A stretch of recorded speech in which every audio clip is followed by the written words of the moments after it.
So blood is 51 to 80 micrograms would be 6 months, 81 to 100 would be 1 year, 101 to 149 would be 2 years, and anything above 150 is 3 years. And they're set in stone. You can't be a situation where, will the judge give me less?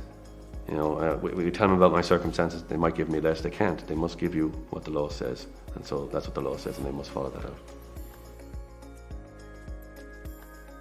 If it's a breath specimen you've given, the result can be printed off right there and then. What happens is you breathe into this machine, and it prints out 2 receipts.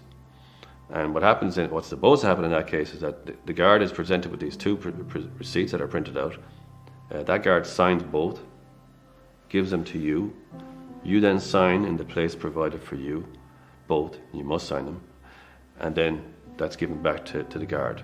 And then the guard gives you one, and he keeps one, or she keeps one. That's what happens then. And in that case, then you'll be probably charged and brought to court within 2 weeks, or maybe the next day.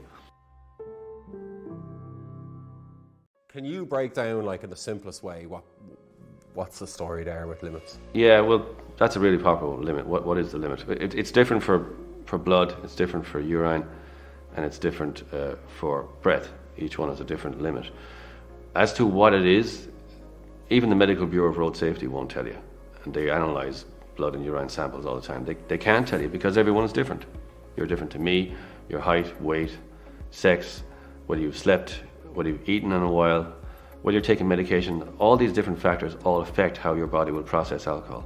So on one day you could drink alcohol and you would be under the limit. The next day, if you're feeling a bit sick or you haven't eaten in a while, you drink the same amount of alcohol, you're over the limit. So it's impossible to give a scientific formula.